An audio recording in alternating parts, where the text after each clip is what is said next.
KTO Radio présente À haute voix, la lecture intégrale des œuvres spirituelles majeures. Aujourd'hui, l'Oblat de Joris Karl Huysmans.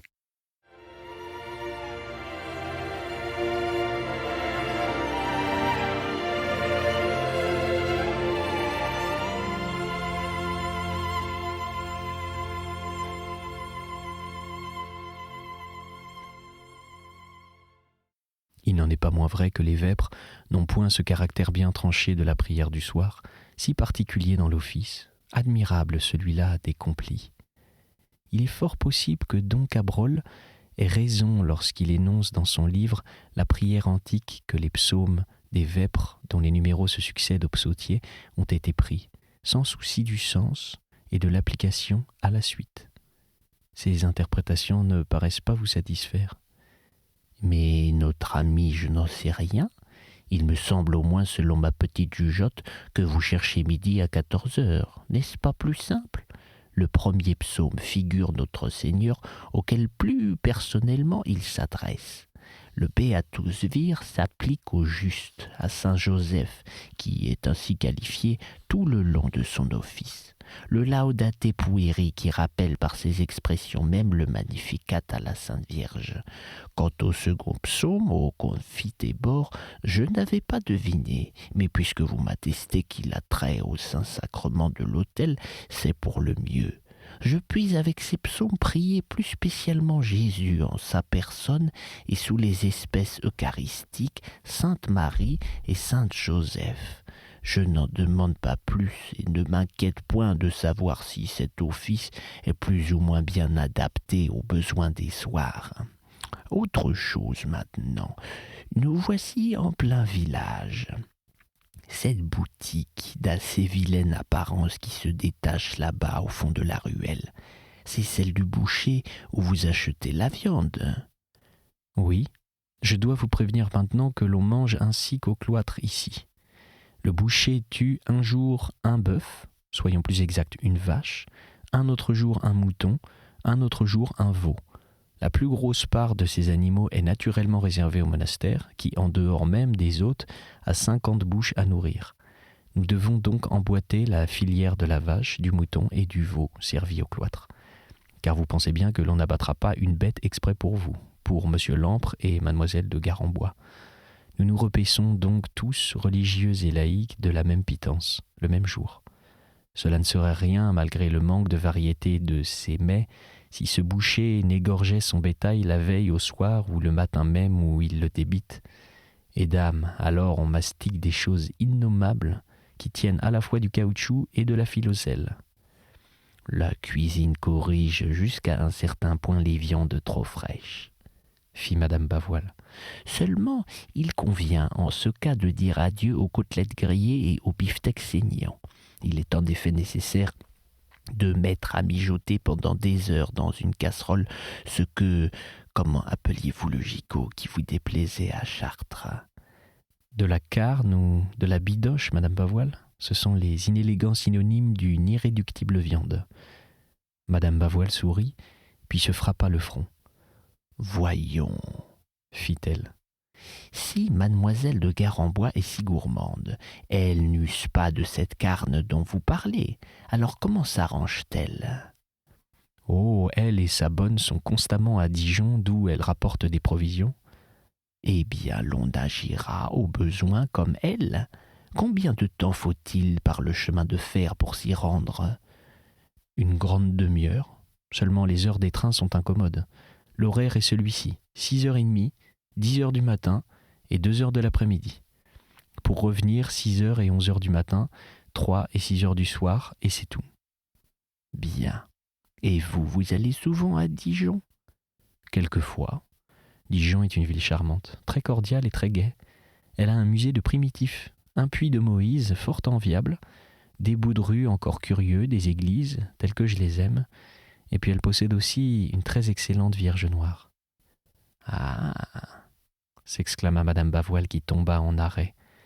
Elle a une Vierge noire.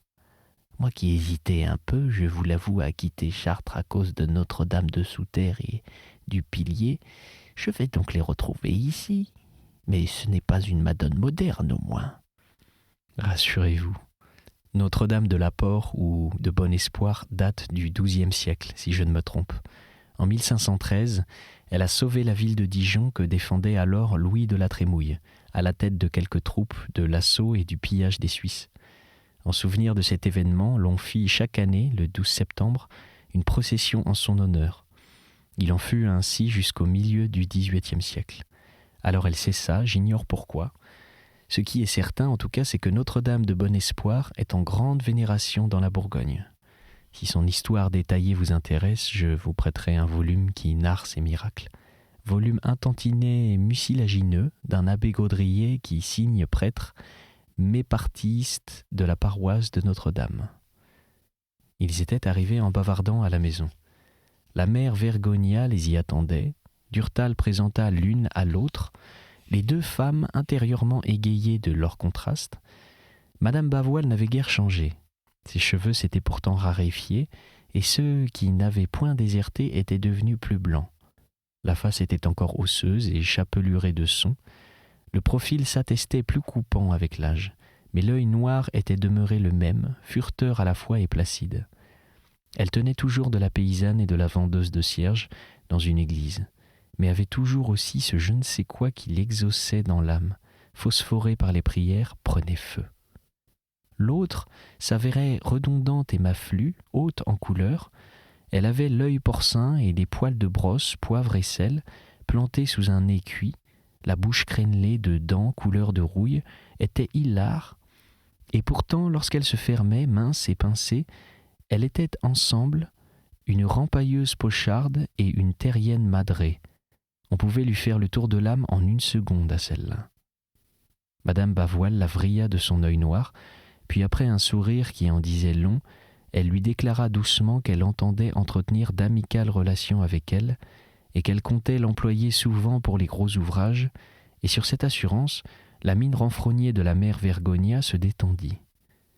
Mais elle ne crut pas moins devenir se montrer plus bête qu'elle n'était en réalité pour ne point se compromettre dans ses réponses.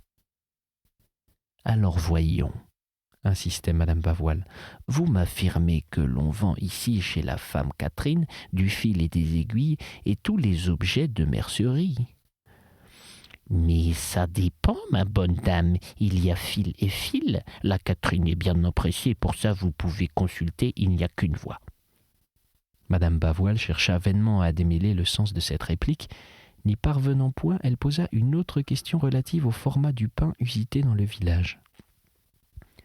La mère Vergonia ne parut pas saisir la signification des mots, et prudemment elle bafouilla « Je ne saurais pas vous renseigner. » « Ce n'est pourtant pas sorcier ce que je vous demande, » reprit Madame Bavoil. « Le pain que fabrique votre boulanger, est-il rond ou fendu? Est-ce de la miche ou du bouleau? D'ailleurs, il doit bien en rester à la cuisine. Apportez-le-moi afin que je l'examine. » La paysanne rapporta un croûton.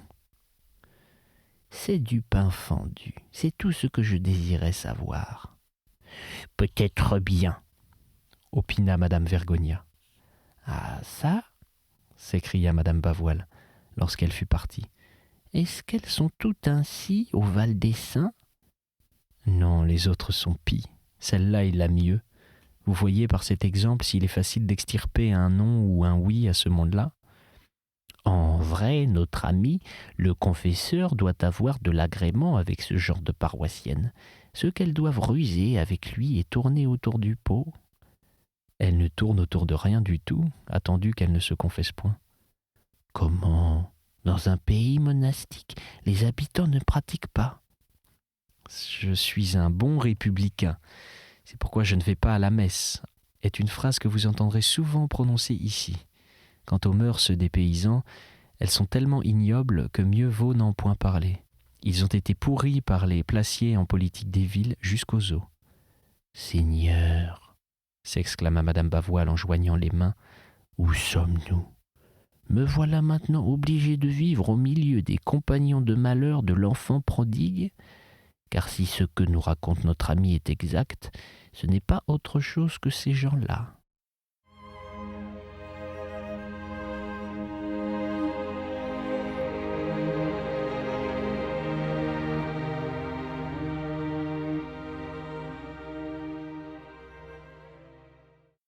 Chapitre 3. Vous êtes de la maison, vous, je ne vous lave plus les mains, dit en riant le père abbé à Durtal et à monsieur Lampre. Allez tout droit à votre place. Et l'abbé s'effaça devant eux et s'arrêta sur le seuil du réfectoire.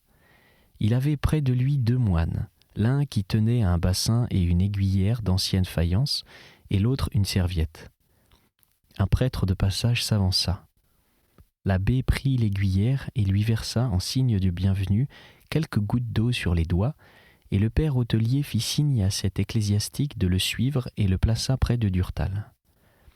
Le réfectoire était une pièce immense, avec plafond à poutrelles posées sur des consoles curieusement ouvragées de marmousets et de fleurs. Il appartenait, ainsi que la salle du chapitre, l'oratoire intérieur et la chambre de réception des hôtes, au premier bâtiment du monastère qui remontait au XVe siècle. C'était tout ce qui subsistait, avec un grand escalier à vis et de vieilles caves. De cette partie de l'abbaye, les autres constructions avaient été édifiées, ou au XVIIe siècle ou récemment. En bas des murs blancs du réfectoire, lambrissés à mi-corps d'une cloison de sapin, des bancs ininterrompus et des tables séparées entre elles pour livrer passage étaient scellés sur un plancher de la hauteur d'une marche, formant de chaque côté, comme le trottoir en bois d'une rue qui serait pavée sur toutes les largeurs de sa chaussée de carreaux rouges. 6 larges fenêtres l'éclairaient de leurs verres dépolis creusés de losanges. Au fond de la pièce se dressait la table du père abbé. Elle était semblable aux autres, mais la boiserie plaquée sur la muraille, derrière elle, s'appointait en forme de cône et était surmontée d'une croix. Cette table était flanquée de 2 autres, une à droite pour le père prieur, une à gauche pour le père sous-prieur qui mangeait ainsi que l'abbé seul. En face d'eux, enfin, à l'autre bout de la salle, près de la porte d'entrée, une chaire, adossée au mur, était occupée ce jour-là par un novice qui préparait la lecture du repas. Tout le monde était debout. « Benedicite » dit l'abbé. « Benedicite » répétèrent les 2 rangs des moines. « Oculi omnium, in te sperant Domine, et tudas escam illorum in tempore opportuno, aperis tu manum tuam et imples omne animal benedictione. » Et le gloria de la doxologie courba en coups de vent toutes les têtes. Elles se relevèrent au Kyrie eleison et retombèrent pendant le pater récité à voix basse pour ne se relever qu'après. D'une voix qui s'enfla un peu vers la fin, l'abbé reprit. Oremus. Benedic Domine nos et aec tua donaque, de tua largitate sumus sumpturi, per Christum, etc. Amen.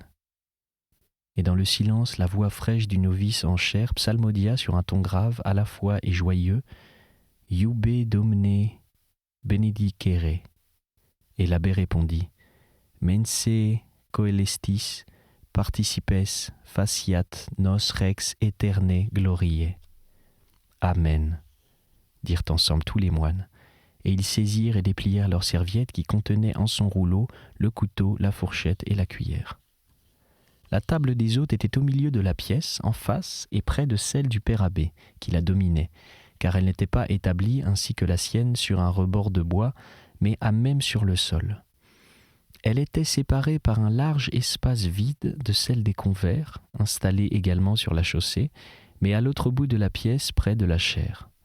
2 pères en tablier bleu servaient les religieux et les frères. Le père hôtelier était chargé des invités.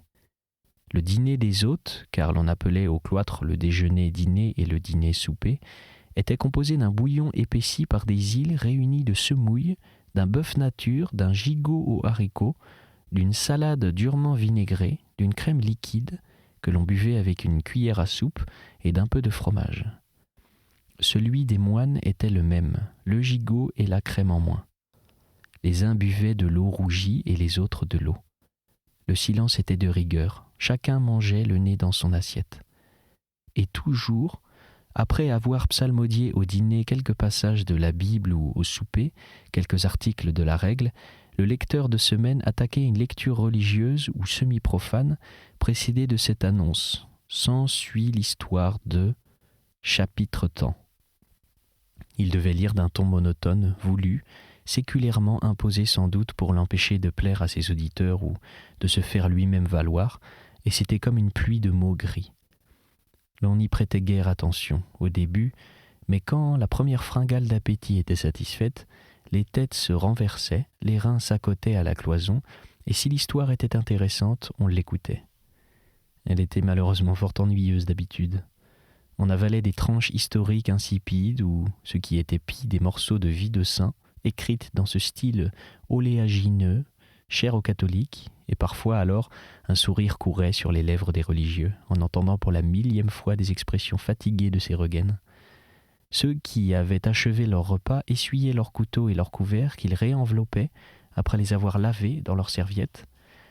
Le père abbé regardait si tout le monde avait consommé sa part de fromage, et d'un coup sec de son petit marteau, frappant la table, il arrêtait la lecture.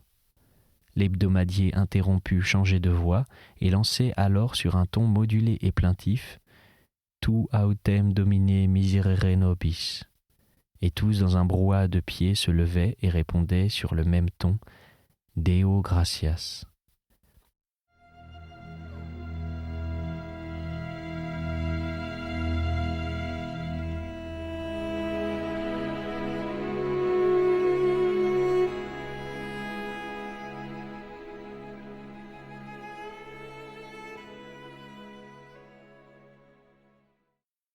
L'abbé, de sa voix un peu chevrotante, mais qui s'assurait et s'amplifiait vers la fin des oraisons, commençait. Confiteantur tibi domine omnia opera tua, et sancti tui benedictant tibi, répliquait le chœur. Ainsi qu'aux bénédicités, toutes les têtes se courbaient au Gloria et l'abbé prononçait la prière. Agimus tibi gratias omnipotens Deus pro universis beneficis tuis qui vivis et regnas in saecula saeculorum. Amen. Et l'on pivotait sur soi-même, et à la queue leu l'on quittait le réflectoire, les moines les premiers et l'abbé le dernier. L'on suivait le cloître, en récitant le Miserere jusqu'à la chapelle où se terminait l'office des grâces. Une fois sorti de l'église, l'abbé invita, suivant l'usage, ses hôtes à prendre le café. La salle destinée à ce genre de réception était située au bas de l'escalier menant aux 2 étages des cellules, dans un petit corridor communiquant par une porte basse avec l'allée ogivale du cloître. C'était une salle massive à murs énormes, si profonds que dans les embrasures des 2 croisées, l'éclairant sur le jardin, l'on aurait pu y allonger des lits. Ces murs badigeonnés au lait de chaux et parés de photographies représentant des vues de cette ancienne partie de l'abbaye étaient ornés d'une cheminée en plâtre peint, au-dessus de laquelle se dressait un crucifix dont la couleur était celle de ces papiers d'étain qui enveloppent les tablettes de chocolat. L'ameublement consistait en des chaises de paille et en une vaste table de bois blanc recouverte d'une toile cirée à raies. Autour de cette table étaient réunis le père abbé, don de Faneuve, le prieur, don Feltin, le maître des novices, don Badol, l'hôtelier, l'ecclésiastique de passage, monsieur Lampre et Durtal, conviés en l'honneur de la Saint-Placide. Don Badol tournait sur lui-même à la recherche d'un sucrier qu'il avait devant lui sous la main. Il était petit de taille, ramassé, et sa face d'ivoire froncée de 1000 plis eût été, si on l'avait coiffé d'un bonnet à ruche, la figure d'une vieille dévote dont il avait d'ailleurs l'arrière-sourire jaune et doux. Sa façon de croiser ses bras en X sur sa poitrine, en saluant sa politesse affectée et ses manières obséquieuses, gênait. Et ce qui était curieux, c'est que cet homme si aimable pour les autres était pour lui-même rigide.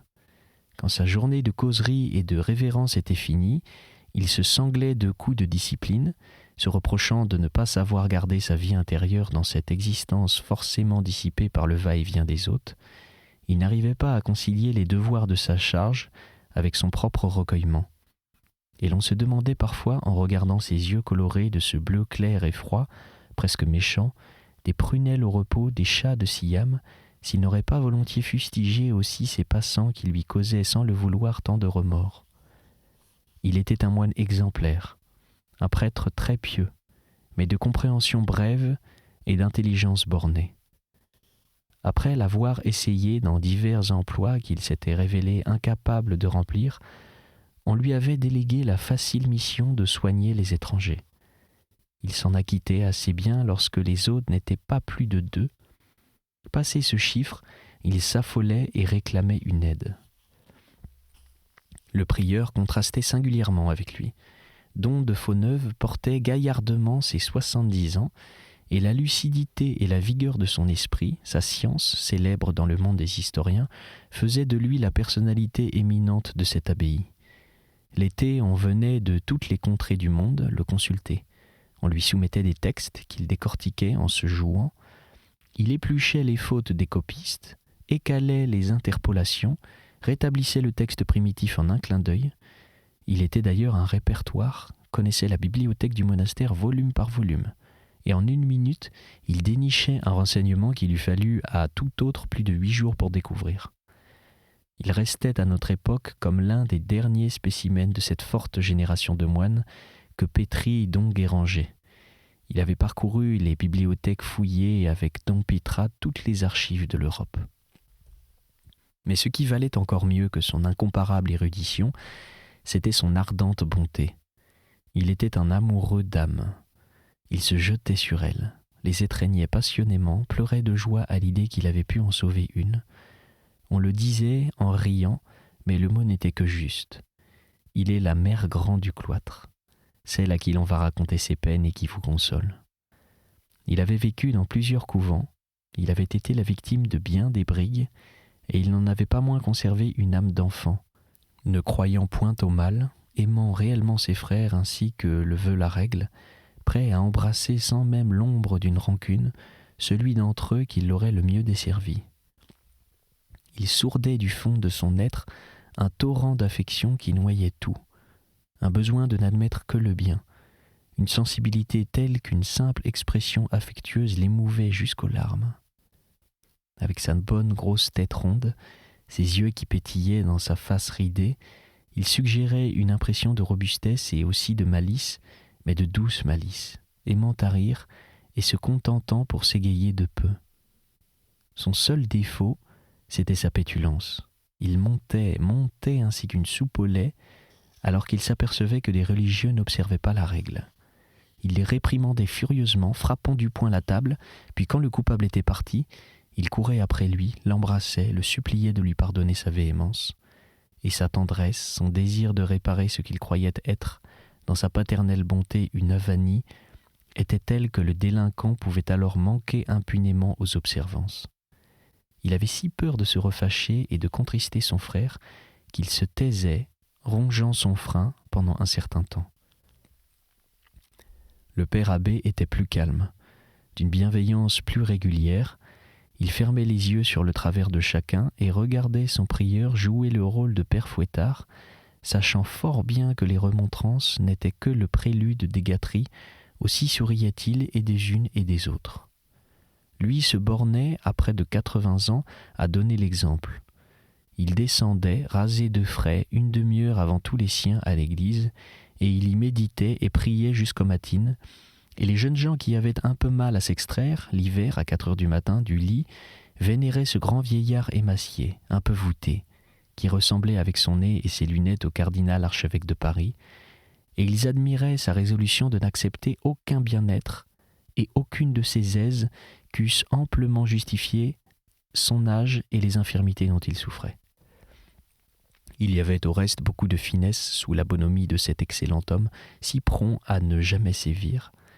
Il connaissait très bien les défauts de ses enfants, et il les définissait parfois d'un mot drôle. Le père Titourne, disait-il, d'un prophète toujours éperlué, toujours en retard aux offices, le père Titourne, il y a des courants d'air dans la cervelle. Que voulez-vous que j'y fasse ? C'est un monastère trop débonnairement mené, grondait le terrible monsieur Lambre. Avouez alors que cette mansuétude prouve la vertu de ces moines, répondait Durtal, car enfin dans le monde, une maison dirigée si débonnairement croulerait, et ici pourtant tout marche. Monsieur Lampre était bien obligé d'en convenir, mais il n'en continuait pas moins de bougonner. Ce petit homme de 70 ans, bedonnant, à la mine empourprée, à la barbe sanglière, aux cheveux tout à fait blancs, était grognon, mais complaisant et généreux. Il était aussi très pieux, mais il ne détestait pas les plaisanteries salées et aimait à rire. Il était le seul qui fût bourguignon, parmi tous ces gens issus de pays différents et répandus pêle-mêle dans l'enclos d'un cloître. « Voyons, » fit le père hôtelier qui rentra, une cafetière à la main. « Le fourneau s'était éteint et je ne voulais pas pourtant vous offrir du café froid. Cela m'a mis un peu en retard, excusez-moi, et veuillez vous sucrer. » Il remplit des tasses microscopiques et versa dans des petits verres de la valeur d'un dé à coudre quelques gouttes d'eau de vie blanche. « Eh bien, dit don de Fauneuve à Durtal, êtes-vous satisfait de la cérémonie de ce matin ? » ?»« Mais oui, mon père, les novices s'en sont expertement acquittés. »« Il faut qu'ils le sachent, car cela les rendra heureux, » s'écria le brave prieur. La Saint-Placide était en effet un événement dans les monastères de Saint-Benoît. Ce saint était le patron des novices et il remplaçait les pères qui s'effaçaient devant eux ce jour-là. Ils exécutaient l'office, entonnaient les anciennes, chantaient les morceaux, étaient en un mot les maîtres du chœur. C'était À Haute Voix, une émission de KTO Radio. Aujourd'hui, l'Oblat de Joris Karl Huysmans. Lecture, Pierre Deveau. Captation et réalisation, Aymeric Plouinec et Thibaut Dagalier. Une émission disponible en podcast sur ktoradio.com et sur l'application KTO Radio.